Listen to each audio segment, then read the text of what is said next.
some of the interesting international position for marketing that puts Apple in. Um,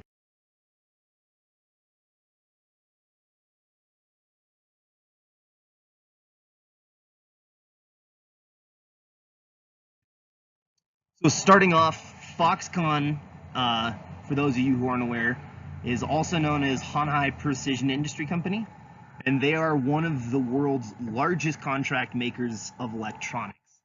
There's a lot of different companies that source their electronics manufacturing to Foxconn, and of course, Apple is one of their largest employees or contracts. Their annual revenue is on average 136 billion. I believe that number was from 2015.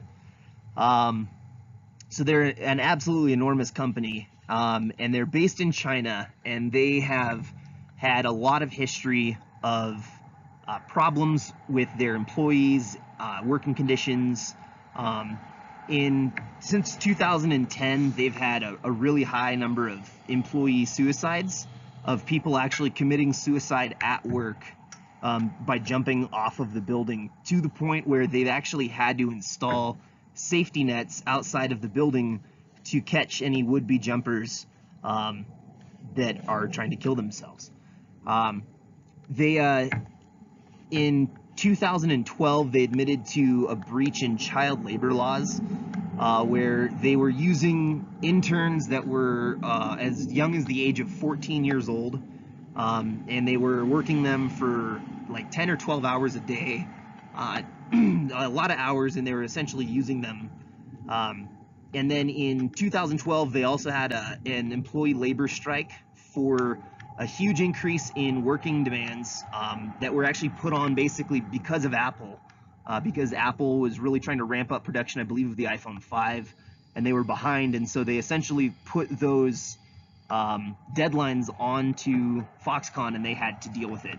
So 4,000 plus employees had this huge labor strike in 2012, and then recently, even just a couple days ago, Foxconn was caught using illegal student labor as part of production for the iPhone X. And so that's a newer story, so there's a lot of development still coming out with that.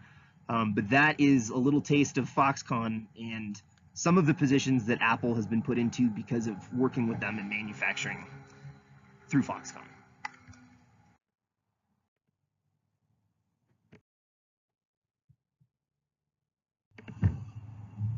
So, kind of continuing on Foxconn and their worker deaths, it has recently kind of given warrant for Apple to consider moving their manufacturing out to a different company or to a different location, because they get so much negative press as backlash on them from using Foxconn as a manufacturer.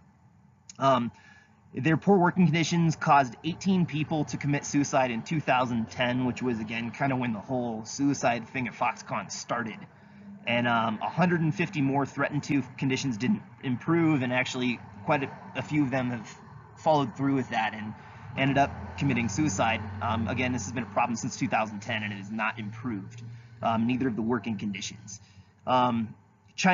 China has pretty lenient labor laws, and it makes it difficult to improve the working conditions because they essentially use the child labor to remain competitive, because they typically are willing to accept much lower wages than adults because they're so new to the workforce, and they're obviously not on their own, and so they're kind of easier too, obviously, for companies to overwork and again, make it difficult because children won't typically speak up if they have poor working conditions like adults would. Apple began policing their supplier conduct with annual audits, which increased about 80% from previous years after 2010, when Apple really started getting a lot of backlash, especially after iPhone production really ramped up and kind of put them on the map.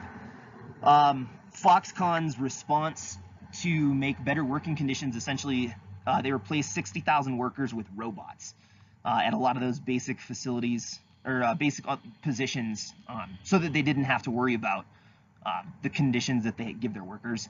And recently, Foxconn has invested in a Wisconsin factory, which would obviously probably be under much stricter controls and have much better working conditions. But we'll have to see as time plays out for that. But that's supposed to be, I think, like $10 billion to construct that. Google, kind of like Apple, has tried to work with Foxconn to automate a lot of those low-wage sweatshop jobs, which, according to the International Federation of Robots, actually creates more manufacturing jobs overall, instead of just eliminating 60,000 jobs, because you need to manufacture the robots to do the manufacturing.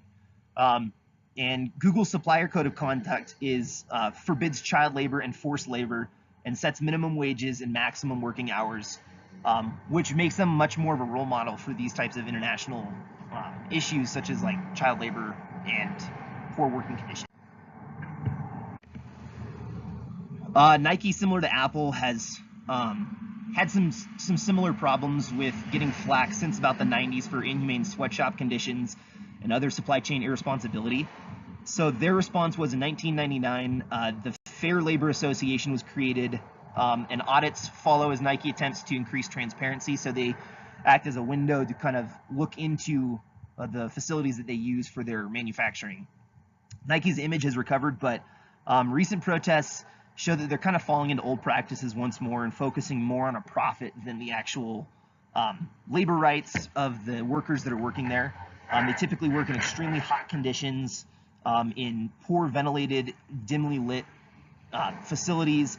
They're accused of hostility towards worker unions in Honduras.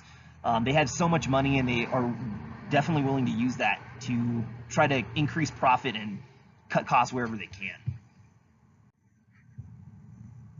Recently, Foxconn forced students to work in production of the iPhone X. Again, Foxconn's largest contract manufacturer, and China outlaws students working more than 40 hours a week. And there were 3,000 working, I'm going to mispronounce this, but at the Zhenghu plant, and routinely 11 or more hours every shift. So they were absolutely working more than 40 hours a week, and they shouldn't have been doing that in the first place. The students spoke out about the treatment, which kind of put them on the map thanks to social media. Apple's response, just like previous audits revealed, there was illegal overtime involved. And Foxconn's response was that no students were pressed into work, saying that they did this on their own accord, and they were paid to do so. They announced no immediate action to stop the process, which is undoubtedly going to give Apple more pushback, because they're, again, manufacturing out to a company that is so blatantly disregarding child labor.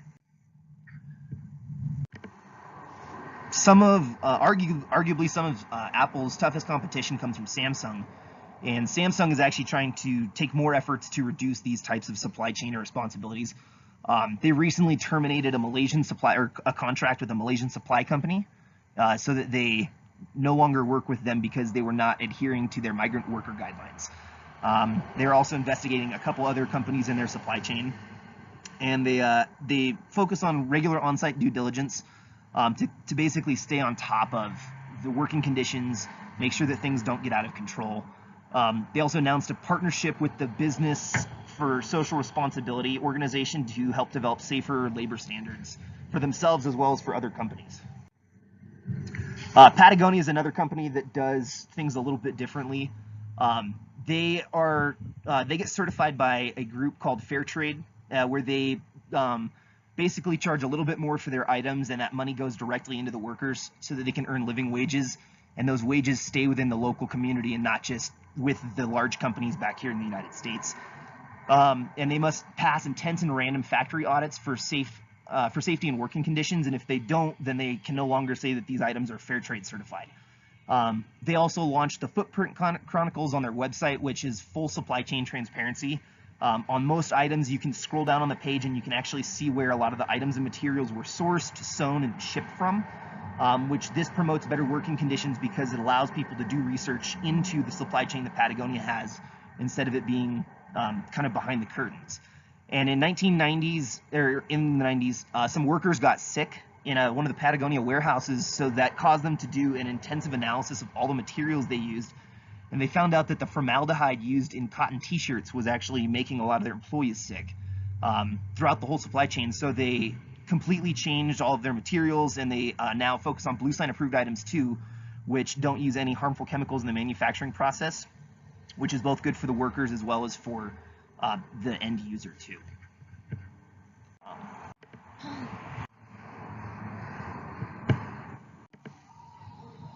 So some of our recommendations for Apple with their international marketing and their supply chain is to partner with business for social responsibility or another global organization like the International Labor Organization. The International Labor Organization brings together governments, employees, and workers of 170 or 87 member states to set labor standards, develop policies, and devise programs promoting decent work for all women and men. If Apple were to focus on even outsourcing some of their manufacturing away from Foxconn to other companies to at least also show that they're trying to make an effort in their supply chain instead of just blindly turning an eye and not looking at what's actually happening. And also we recommend that they invest in better working conditions to increase corporate social responsibility and public relations, which overall, even though they'd be spending more money, would increase their bottom line because more people would be supporting Apple and the things that they do as a company.